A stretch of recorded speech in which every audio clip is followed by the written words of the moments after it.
Olá, turminha! Estamos chegando para mais uma correção de português. Sim, nós estudamos sobre crônica e também falamos sobre descrição. E olha as prosinhas chegando aí. Nós vamos corrigir as páginas 44, 45, 46, 47, 48, 49 e 50. Programa Aprendendo em Casa da Prefeitura Municipal de Petrolina, Pernambuco. Mas atenção! Pegue o seu material. Pegue o seu caderno, agenda, lápis, borracha, computador ou seu celular e o livro. Sim, o livro de português. Já estou com o meu aberto e atenta a essa correção. Nós estudamos sobre a crônica, né? Ouvimos sobre a crônica, que tem por título Comunicação, e aqui nós vamos fazer a nossa correção. Primeiro, você conseguiu adivinhar de que objeto o comprador estava falando antes de chegar ao final da história? Aqui é pessoal, você vai dizer sim ou não.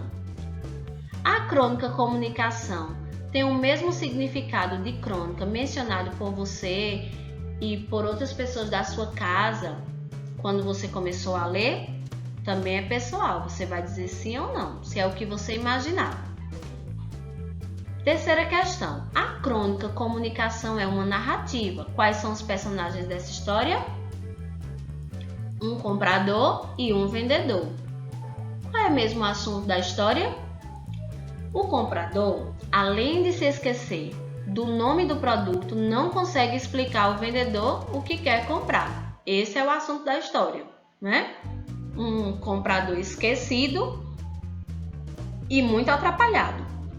Em que lugar ou espaço estão os personagens? Eles estão em uma loja, isso mesmo. Os fatos de uma história acontecem em um tempo. Nessa história, os fatos acontecem durante a circunstância de uma conversa. Eles estão ali conversando, né, no interior da loja.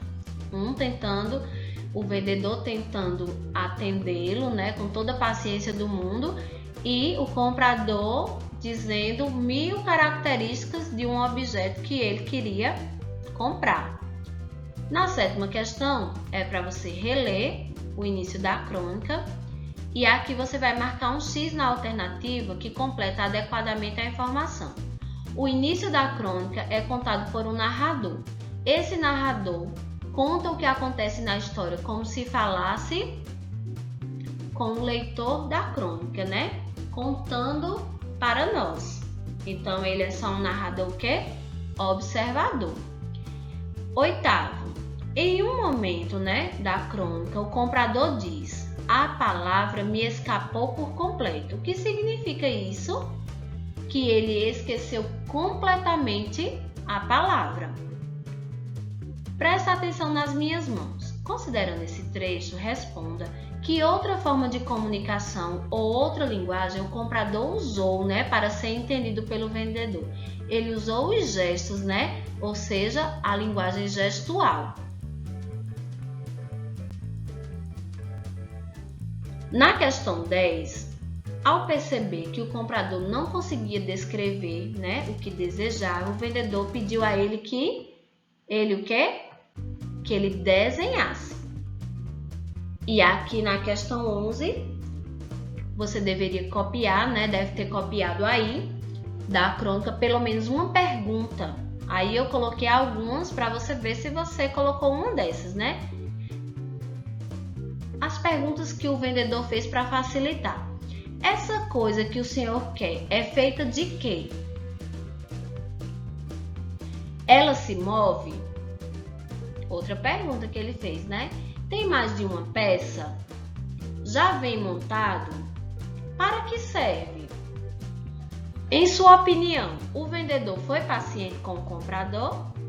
Eu espero que você tenha colocado que sim, né? Até o final da história, o vendedor foi muito paciente.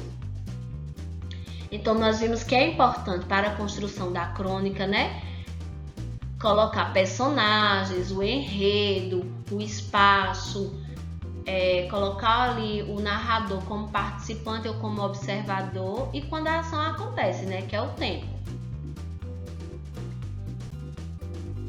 Então, observando o enredo, né, vamos marcar um X na situação inicial, né? Vamos aqui. Então, o que acontece? Duas pessoas se encontram na rua, um comprador entra em uma loja ou um vendedor discute com um comprador. Um comprador entra em uma loja. Qual foi a complicação? O comprador não consegue comunicar o que quer comprar. Qual foi o clímax, né? A situação que trouxe assim, pode ter trazido um entrave entre eles, uma complicação, uma situação constrangedora.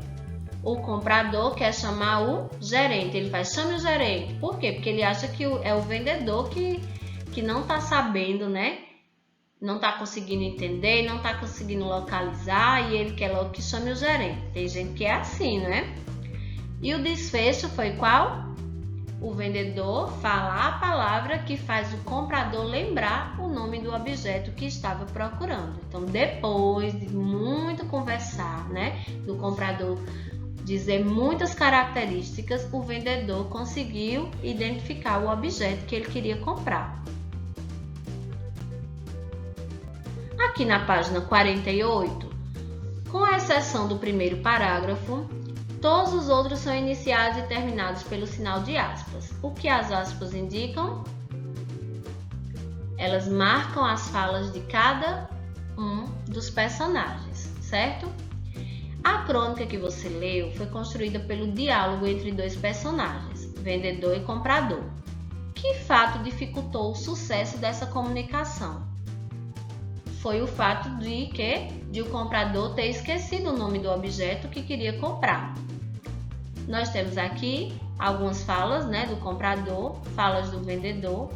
E nas falas do comprador, o que é que mostra que ele se expressa de modo mais informal, né? E também de forma mais espontânea? É a repetição, entende? E as expressões. Olha, certo, assim, né? Como marcas próprias da fala espontânea, ou seja, ele estava à vontade. São falas que são usadas no dia a dia quando alguém quer explicar alguma coisa para outra pessoa.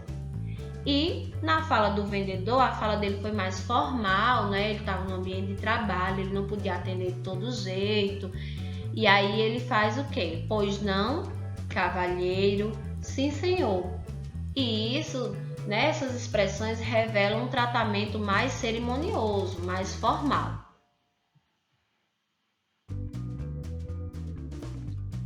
Aqui, na questão 4, né?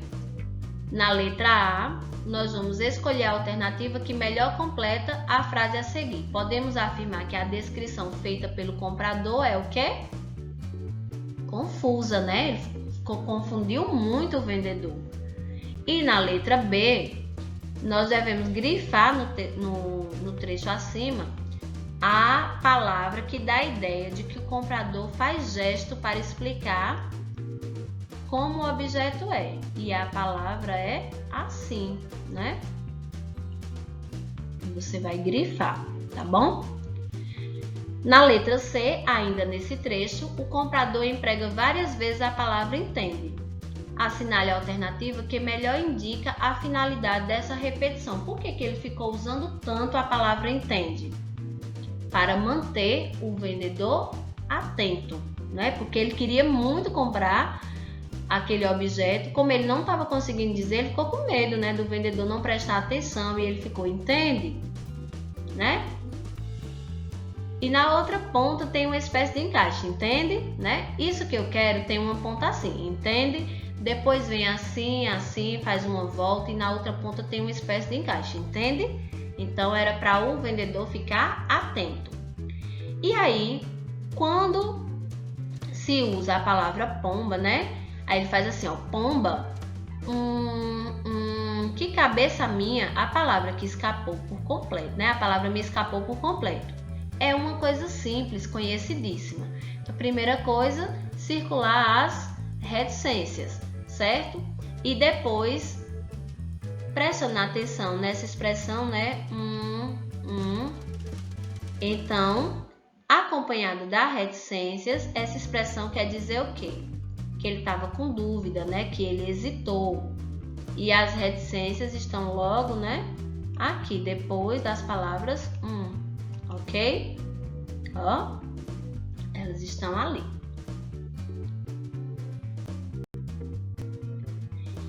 Na alternativa C, você viu que lá no início do trecho ele usou a palavra pomba. Então, qual o sentido, né, dessa palavra? É uma expressão que sugere uma irritação, uma impaciência, né? Pomba, né? Ele estava muito irritado.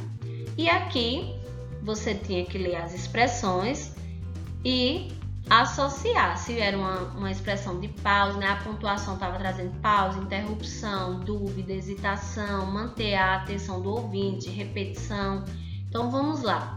Estou me esforçando, mas é uma pausa, né? O mas, né? Traz aqui uma repetição. A pausa e a interrupção, aliás. Aqui nós temos a nossa amiga reticências. Mas é simples, uma coisa simples. Aqui ele está repetindo, né? Mas é simples, uma coisa simples. Não, escuta aqui. Aqui ele está mantendo a atenção do ouvinte. Me vê aí ele está com dúvida. Serve assim para aprender, entende? E aqui ele está de novo mantendo a atenção do ouvinte. Então, qual é a razão do título Comunicação? É uma síntese, né? Um resumo do elemento principal do enredo, né? Um problema que existe na comunicação entre as pessoas. Essa é a crítica da crônica, né? Que é por isso que é importante a gente saber o nome do que a gente quer falar para as outras pessoas, e por isso também que é importante que todas as coisas ao nosso redor tenham um nome. Geralmente as crônicas têm a intenção de ser humorísticas e também de apresentar uma crítica a algum comportamento ou situação. Isso ocorre nessa crônica, sim ou não?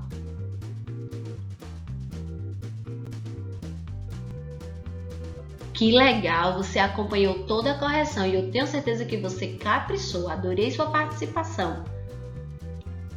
Até a próxima aula. Tchau, tchau!